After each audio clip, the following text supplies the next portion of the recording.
Hello, नमस्कार। तो कैसे हो आप सभी? आशा करता हूँ कि आप सभी बढ़िया होंगे। तो कैसी चल रही है आप सभी लोगों की पढ़ाई? तो अभी हम पढ़ रहे थे पुष्पीय पात्र में लैंगिक जनन का जो फर्स्ट वाला जो टॉपिक था वो कंप्लीट हो गया था। तो इसके थोड़ा आगे बढ़ेंगे हम।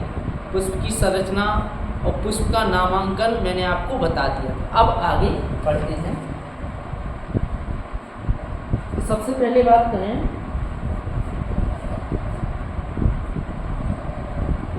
पुष्प के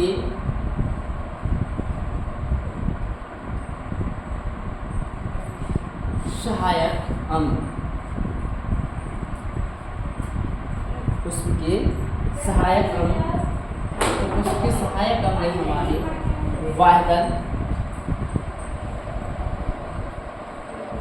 वाहदल पुंज और दल पुंज।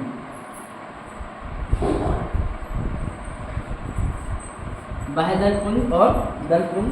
अगला टॉपिक इम्पोर्टेंट है, पुष्प के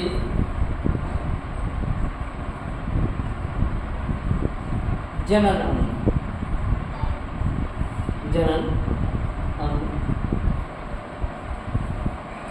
पुष्प के जनन अंग है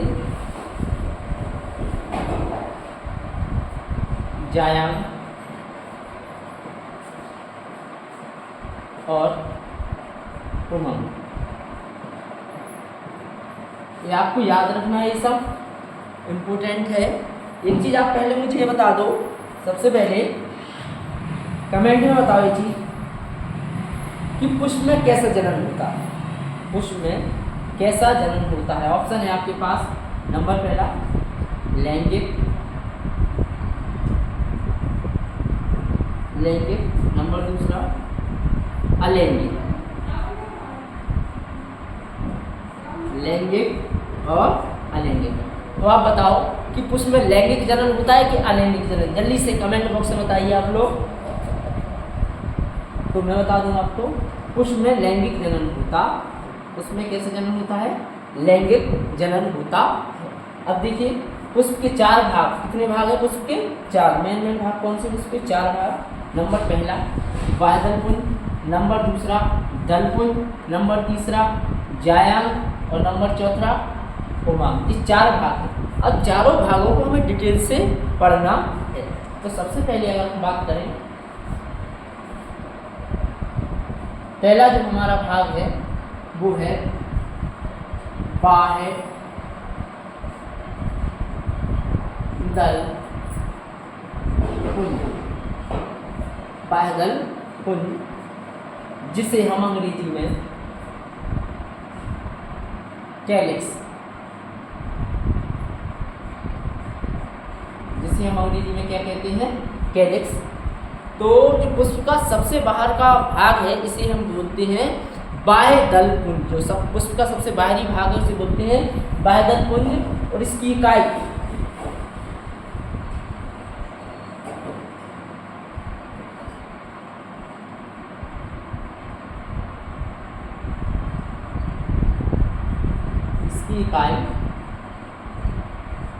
इसकी इकाई को बोलते हैं हम वाहदल।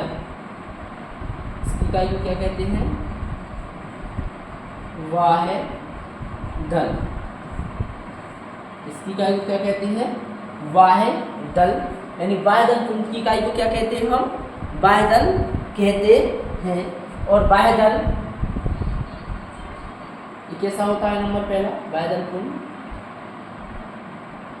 नंबर पहला है हरा, हरा। नंबर पहला हरा, हरा।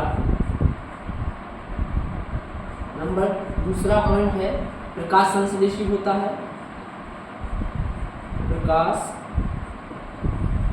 संश्लेषी, ये ऐसा होता है, हरा होता है और प्रकाश संश्लेषी होता है। तीसरा पॉइंट है यह है कीटों को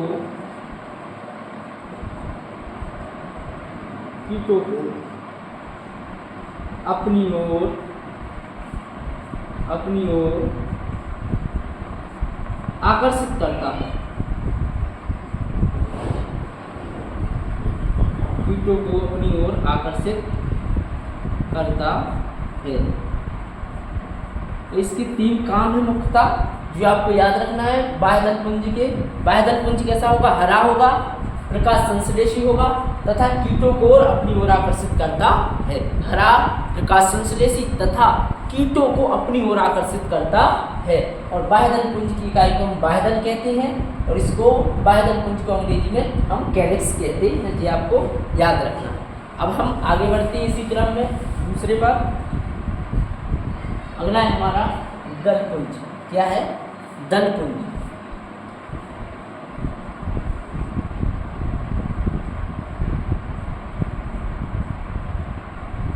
दल पुंज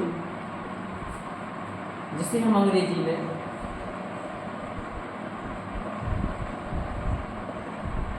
कोरोला कहते हैं। जिसे हम अंग्रेजी में क्या कहते हैं? कोरोला कहते हैं। अंग्रेजी में क्या कहते हैं? कोरोला। और इसकी इकाई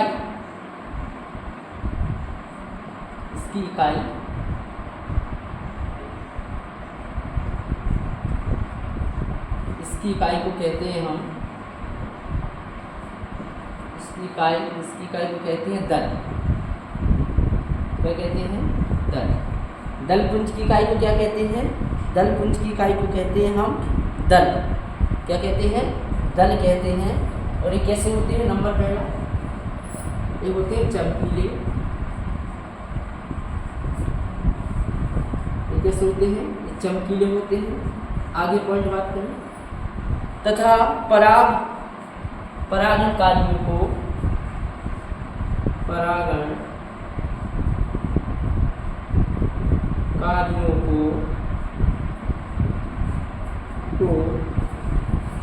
अपनी ओर आकर्षित करते हैं। अपनी ओर आकर्षित करते हैं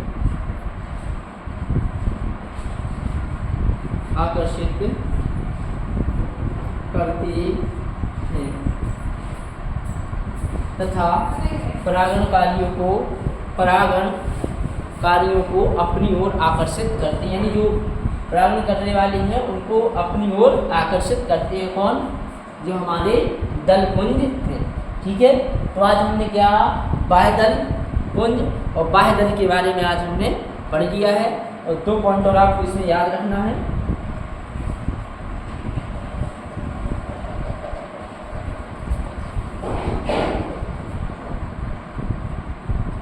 पुष्प का हैशटैग करके पुष्प का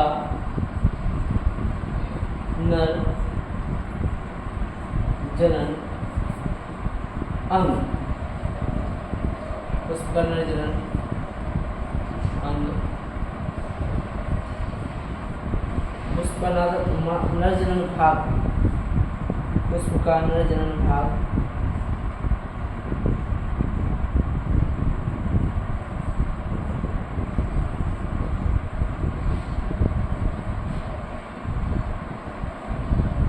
अंग क्या है? पुष्प का नर जनन अंग है वो है हमारा क्या है? पुंकेसर। उमंग की इकाई क्या है? पुंकेसर। को हम कल पढ़ेंगे। अगला टॉपिक पुष्प का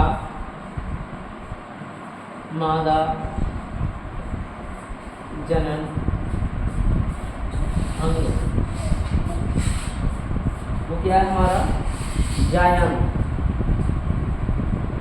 क्या है हमारा?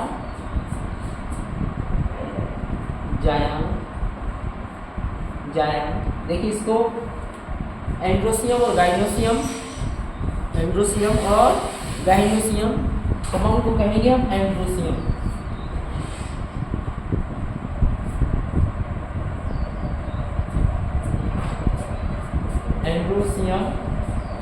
और जायन को कहेंगे गाइनोसियम।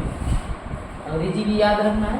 पुष्प के जो 4 भाग हैं वो कौन कौन से? पुष्प के 4 भाग, नंबर पहला कैलेक्स कोरिला, नंबर पहला कैलेक्स, नंबर दूसरा कोरिला, नंबर तीसरा एंड्रोसियम और नंबर चौथा गाइनोसियम। तो यहाँ पर हमने इसके 2 भाग आज कंप्लीट कर लिए हैं। जो आने वाली जो तीसरी वीडियो होगी उसमें जो बाकी के 2 भाग हैं उनको भी हम कवर कर लेंगे। तो आप लोगों का इसी तरीके से प्यार और सपोर्ट बना रहे। नमस्कार, मिलते हैं अगली वीडियो।